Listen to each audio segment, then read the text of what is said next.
now a lot of these social media sites are sophisticated to the point where you can sort of even research what people are doing, what people are searching for, and then customize what you're putting out there. Um, it used to be that people would say, "Hey, let's put this on our site, and then let's put it on here, and then let's put it on here, and this social media, that's and put the exact same thing up." And you can't really do that anymore because there's different types of attention happening on different social media, and you're Mm-hmm. going to get what you're communicating is going to have to be different to cater to that audience that's.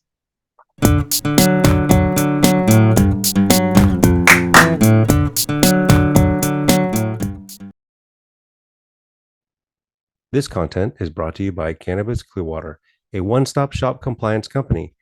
Cannabis Clearwater is a full-service compliance company assisting the cannabis industry with cultivation and nursery consulting, permits and licensing in all ancillaries, OSHA 30-hour and 10-hour training, ISO 9001 and ISO 17025 certifications, safety inspections, security inspections and build-outs, label review, and regulatory services for 510K submissions.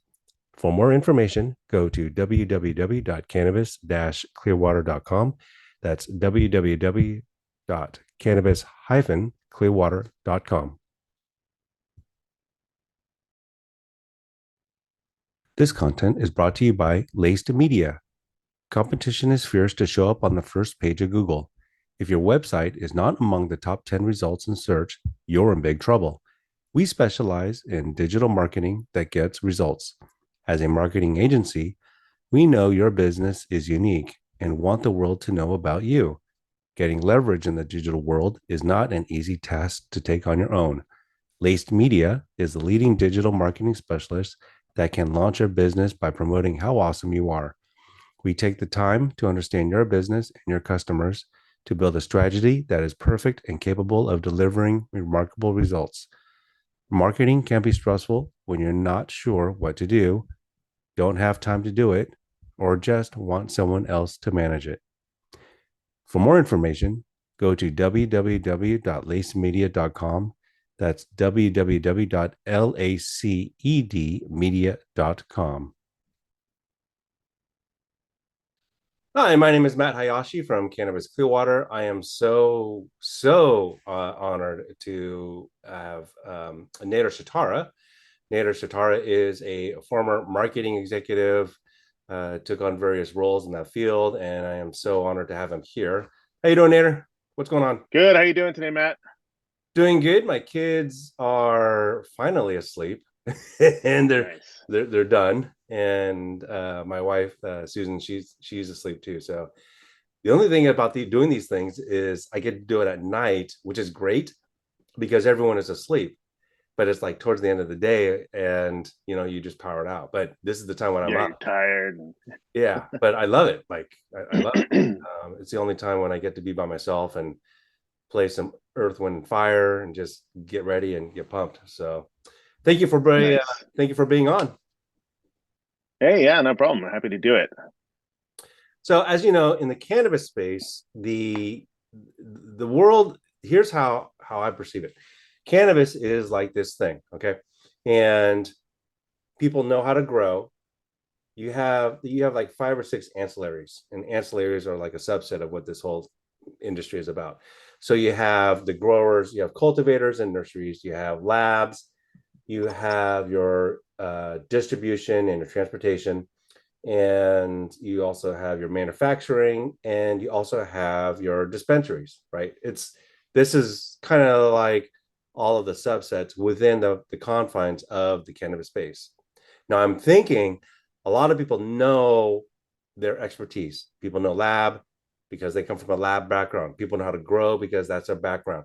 People know how to do a distribution or transportation because they learn from a previous job that's how they knew it. That's what they did for a living, and then they just applied it to the cannabis space.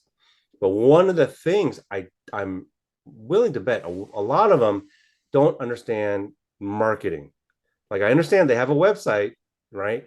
I talked about this Right, right. the other day with Lacey Ornelas. We talked about like having people know how to subscribe to GoDaddy, but other than that, they think I'm thinking they think that's marketing. Like, well, we have a website now, that's marketing. But you Right. tell me, I think that's just like a tiny bit of what marketing is, right? Oh yeah, of course. And we finally got to the point. It took us many years, but we finally got to the point where everybody saw having a website as important as just having it as any other part of your business. Whereas when we were younger, if you had a business, it was important to be in the phone book, right? You had to be in the phone book, Yeah. and every business made sure they're in the phone book. Yeah. And it took us many years, but it finally got to the point where every business realized, hey, I have to be on the web. I have to be on the internet. I've got to have my own website. And we've even actually matured to the point where people are starting to realize I not only have to have a website, but I also have to be on all the socials and be everywhere that everybody's talking. So we've actually even matured past the website, and people are actually becoming more sophisticated and going to social. Must be an on button somewhere. Press the Apple thing.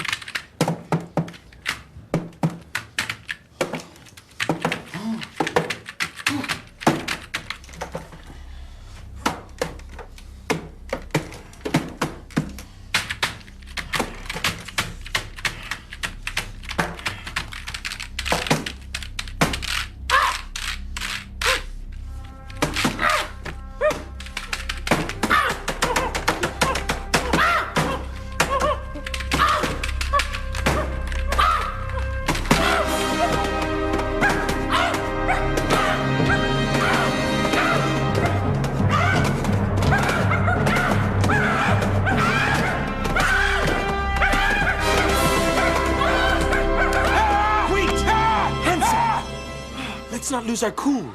Then we're no better than the machine.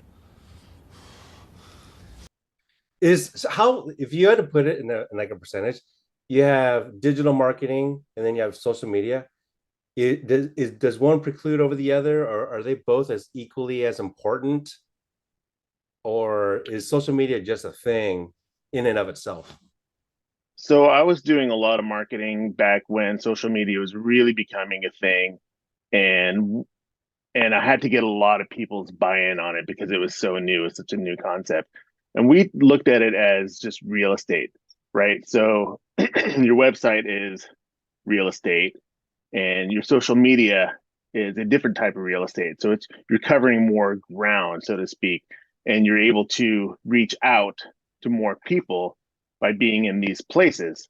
If you think about like physical retail, are you going to have your product in one store or have it in multiple stores? So having your content on your own website is having it just in one space. But if you have it in socials, you're having it in multiple spaces. So we looked at it that way, and not necessarily duplicating, but reaching out.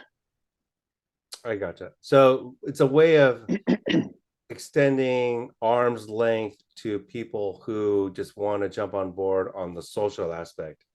And within that social aspect, there are like these little things that they may glom onto that's very informative or very entertaining or whatever you want to call it, but they grab onto that stuff. But it's not necessarily going to get you business. I think the misconception is if you're on social media, you're just going to kill it because you're on social media. But that's not necessarily the case, I don't think. Is that a fair I say? mean, it's all the amount of work that you put into it, right? Yeah. So being on social media alone means nothing. Doing anything in business means nothing unless you put work into it. And being on social media is not necessarily the end all solution. It just depends on what your strategy is, what you're trying to accomplish. But also with social media, what you're doing is you're speaking where the people are listening. So the people are listening, people's attention is on social media. So you're communicating out where the people are consuming content. It's a sort of that two-way street. Are people what's going on in this day? Are people well aware of the social media outlets like Facebook and whatnot and TikTok and all this stuff? But from the cannabis perspective, it's not like you're going to light a joint and put it on TikTok. I mean, I guess you'll get a million views, but it's not, you're not really selling your product. I guess you're promoting the industry by doing so, by doing that. But in terms of sales and revenue and your ROI, it's probably not there. You could probably focus your energies on some other digital marketing other than like the social media aspect of it. Yeah, I mean, with the cannabis space, I mean, it's a very dynamic space right now. There's a Oh, lot of so things dynamic. moving, a Yeah. lot of things changing, Yeah. and so it's that whole Wild West experience, and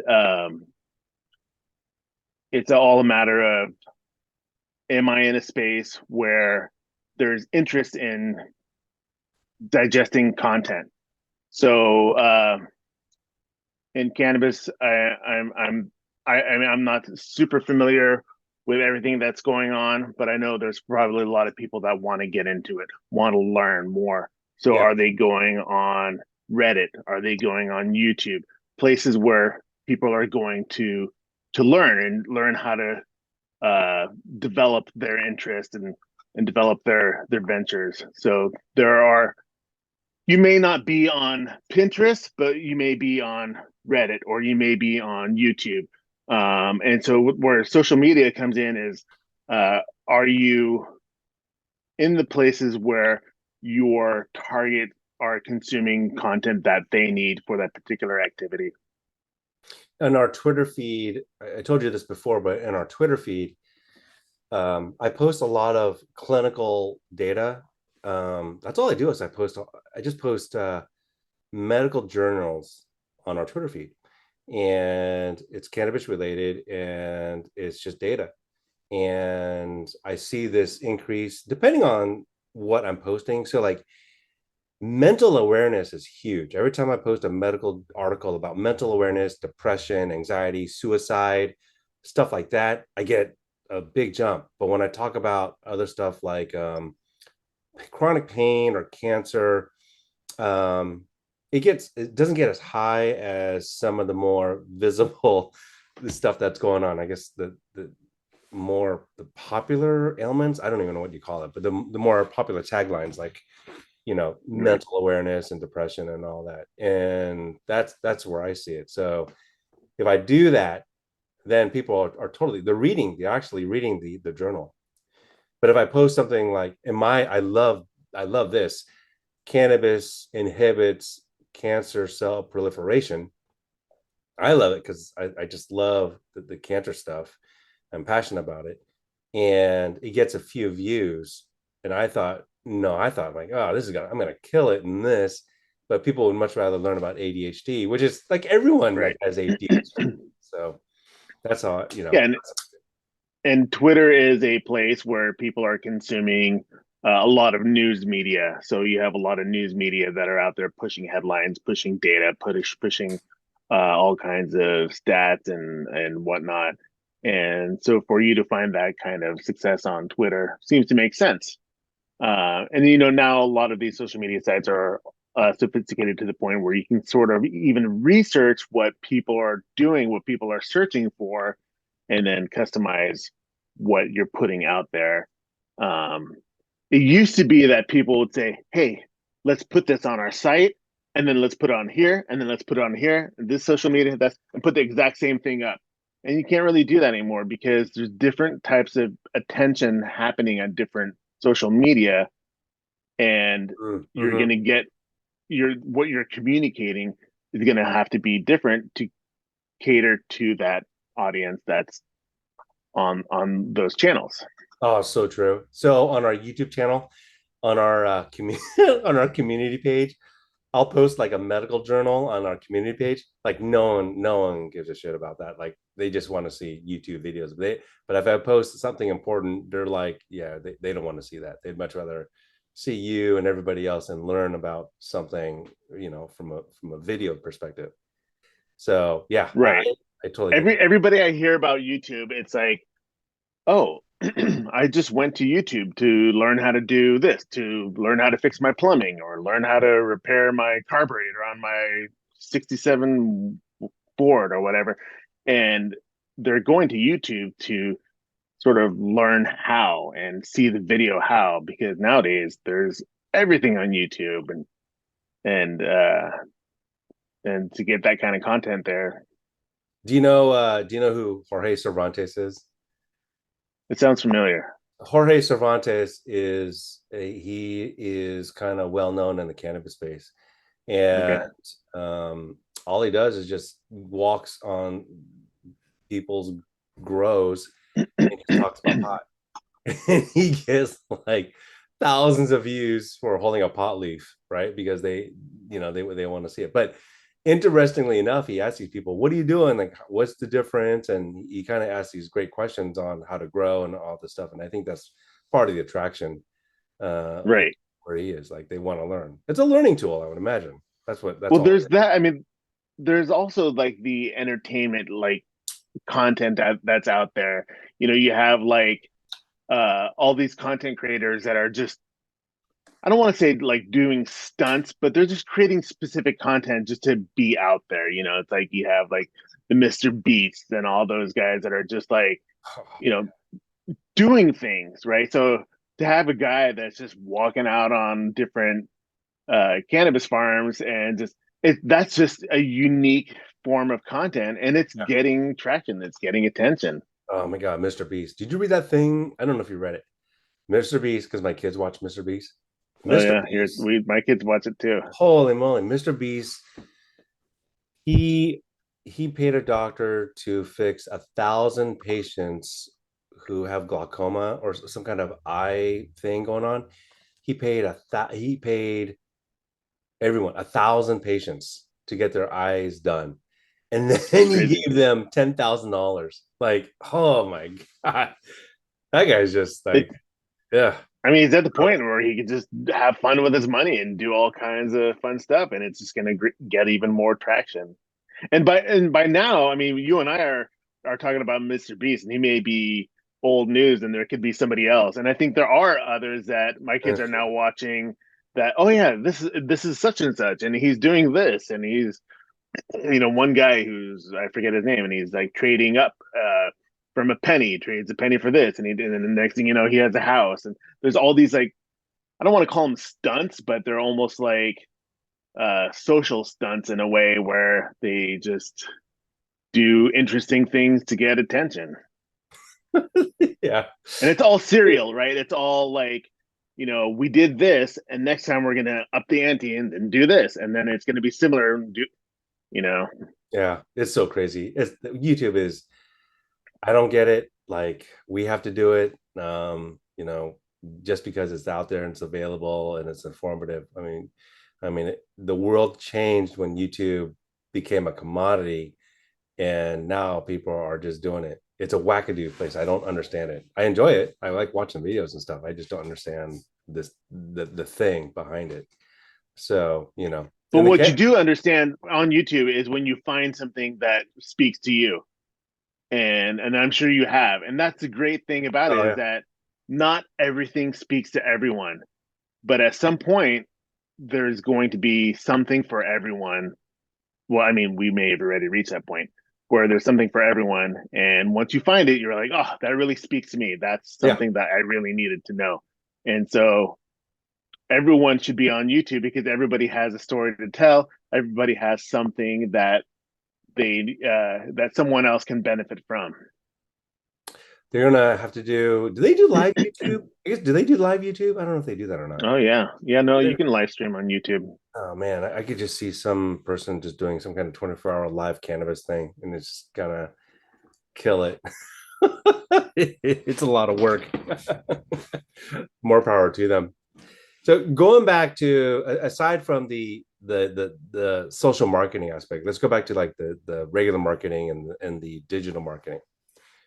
Right. If I and I asked Lacey this, um, if I wanted to go into the cannabis business right now, and whatever it is, if it's a lab or if it's a distribution center, whatever, what's one of the few things that I should know about starting it and how to market it? What or digitally marketing it? What would you suggest?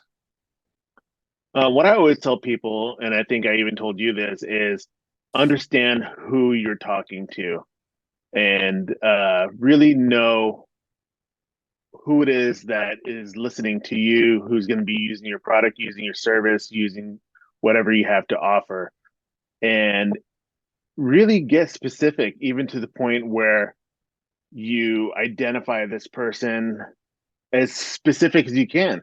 I always say, even give that person a name, give them a place where they live. What do they do on their in their free time? What's their business like? How do they uh, live their daily life?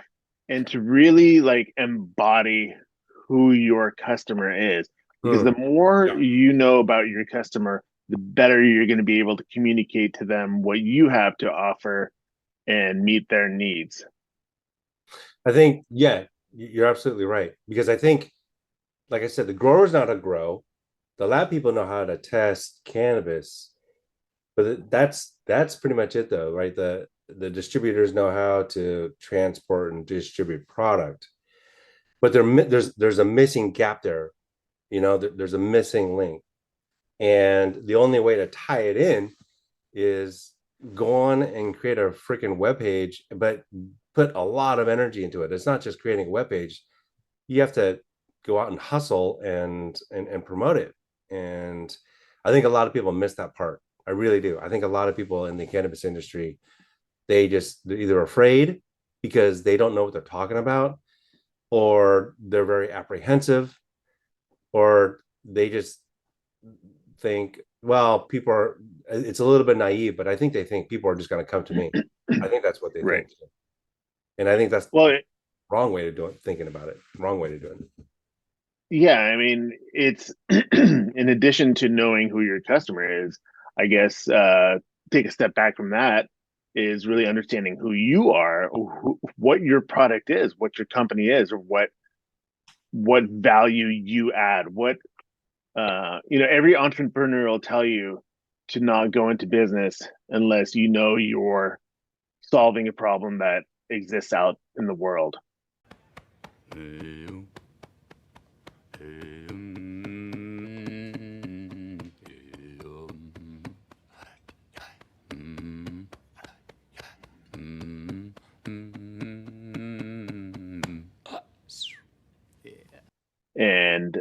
Yep. if you don't know what added value you have, I mean, you have to know that before you really understand your customer. Once you know what value you have, what you can bring to people, then you can start to get into the mindset of who your customer is.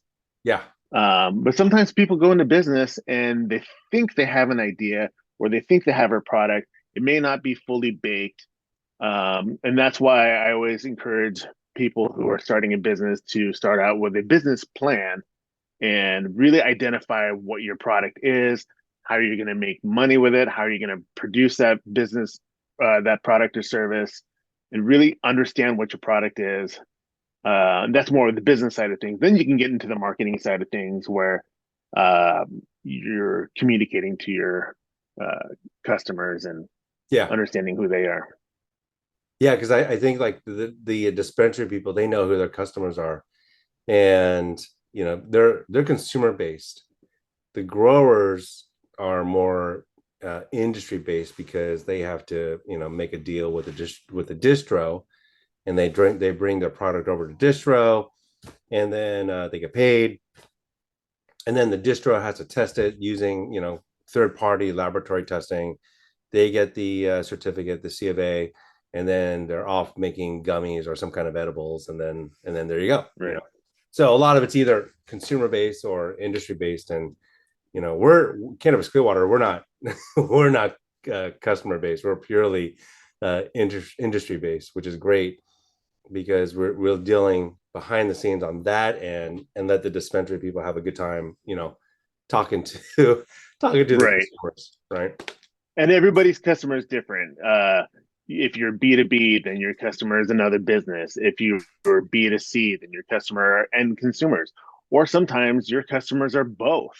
You've got to be able to communicate to your industry folks and be able to communicate to your consumer folks. So it just depends. And that's a part of also knowing what problem your product or service solves is by and it helps you be able to communicate to them appropriately.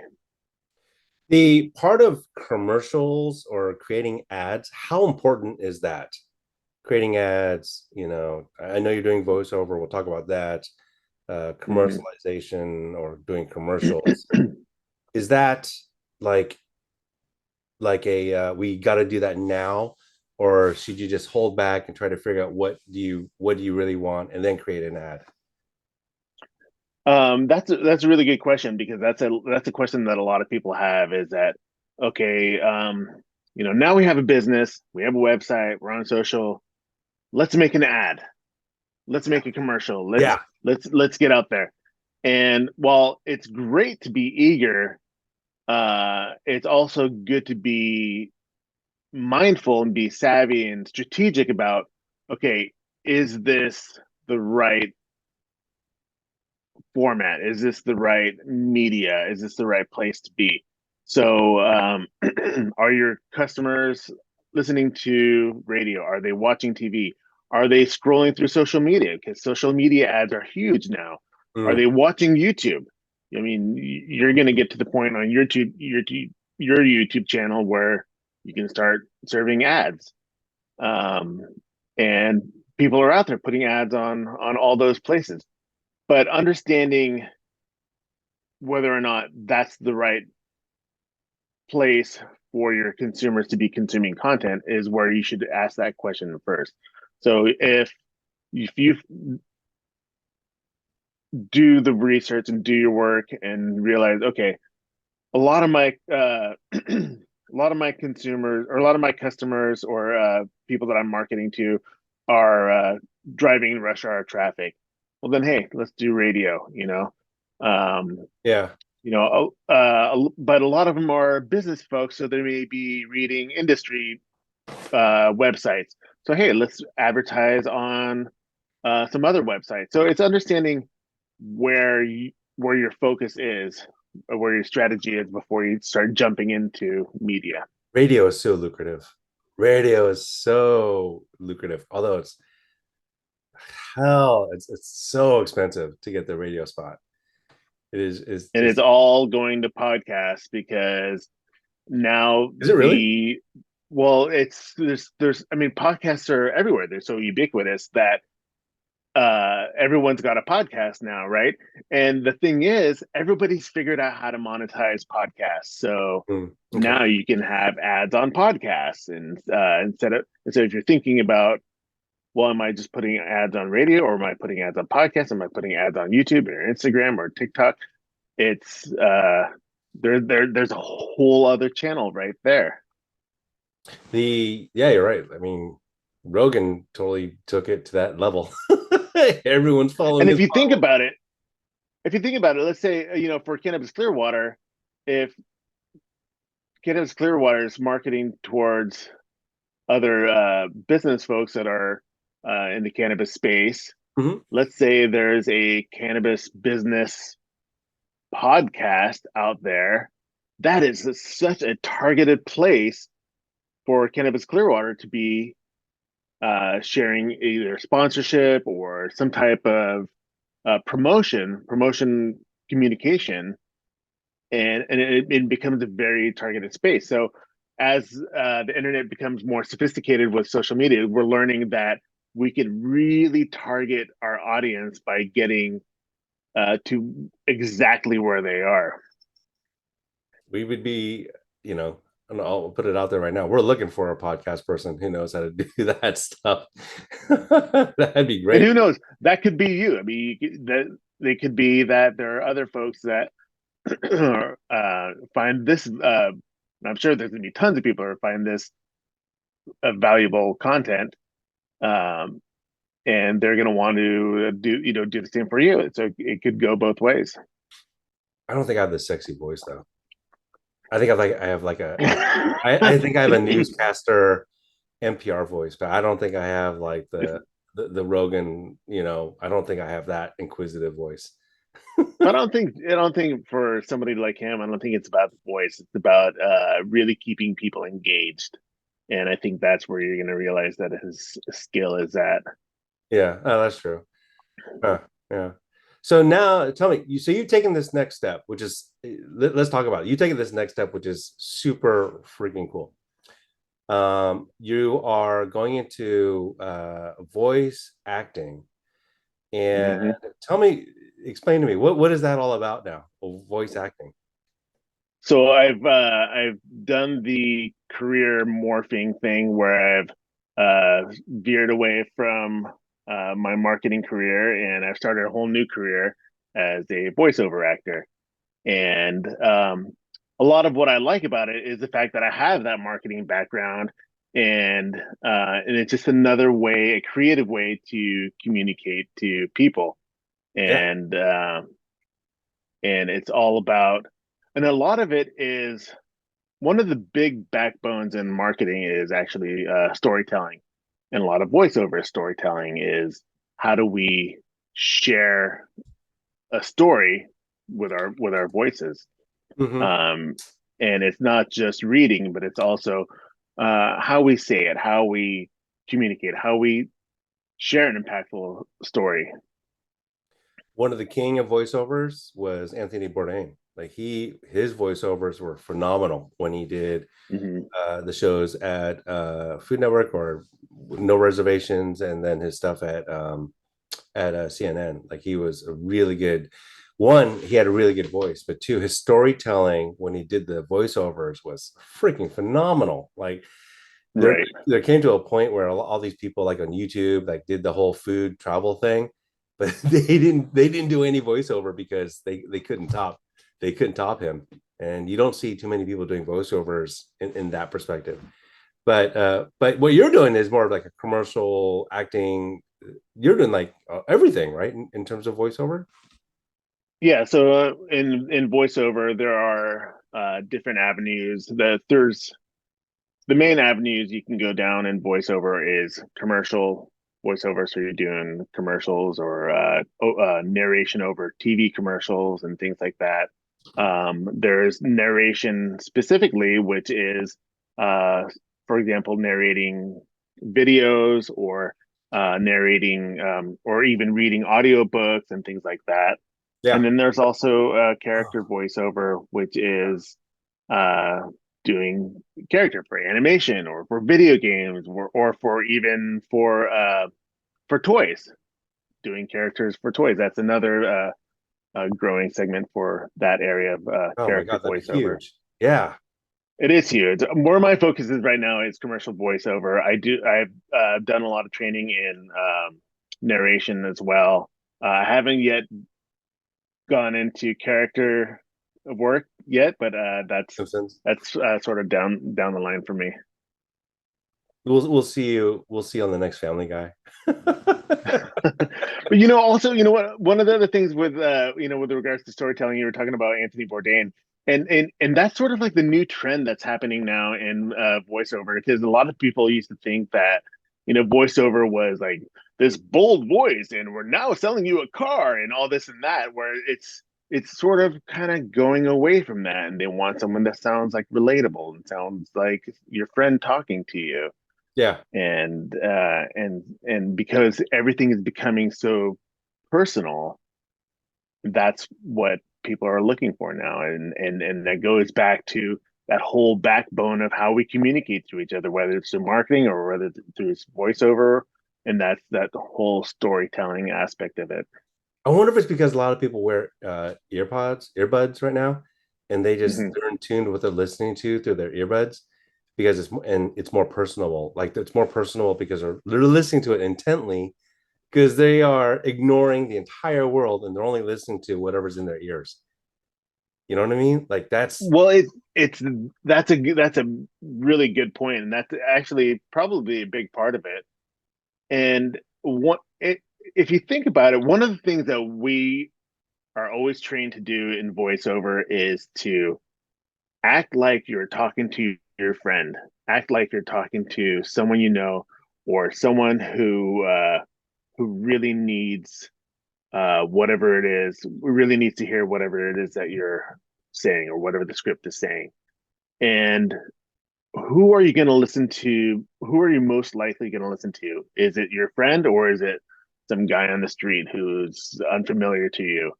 We're mostly going to be listening to someone who's familiar to us and someone who's relatable to us. So if we can get someone to feel comfortable, now we're engaging them better. And this all kind of like goes back into like marketing, and it goes back into voice. It's all connected, because the big thing in marketing right now is, how do you communicate to someone specifically?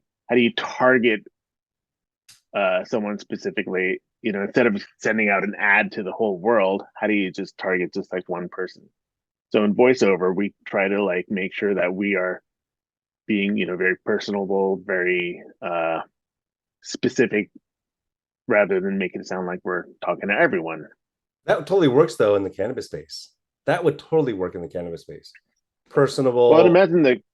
You know what I mean? Yeah. Yeah, I would imagine the cannabis space is a very like personable space, and It is. it's a lot about who you know. It's a lot about a lot of the same people that know each other, and there's a lot of, it's in a space right now where it requires a lot of trust and a lot of Oh yeah. relationship type of communication. So if you're doing a voiceover for someone in the cannabis space, you're going to want your voice to sound very comforting, very personable, very familiar. If anybody's out there that needs voiceover, That put would your be comments me. below. Yeah. Now you see Nader. Put your comments below. We'll definitely hook you up with that. So, well, awesome, Nader. Thank you so much. I really do appreciate it. Let's do it again. It You're was welcome. freaking. It was amazing. So, can't say thank you enough. So, You're thank you so welcome. much, No, man. hopefully the people watching this find this useful and interesting, and 100%. get more people to watch your content. It's really good stuff that you have got out there. Awesome, man. All right.